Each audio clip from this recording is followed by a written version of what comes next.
外注書モードの走る前にこれだけはやってほしいドリル2選やっていきます。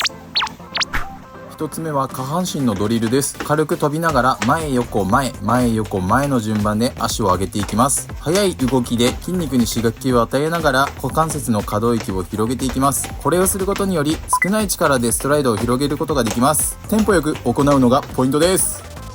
2つ目は上半身のドリルです。横下回す横下回すの順番で手を振っていきます。手をぐっと後ろに引くようにするのがポイントで、肩甲骨の可動域を広げる目的があり、走る時のフォームをよくできます。動画では止まった状態ですが、軽く走りながらやスキップをしながらでも行うことができます。皆さんもぜひ走る前にやってみてください。また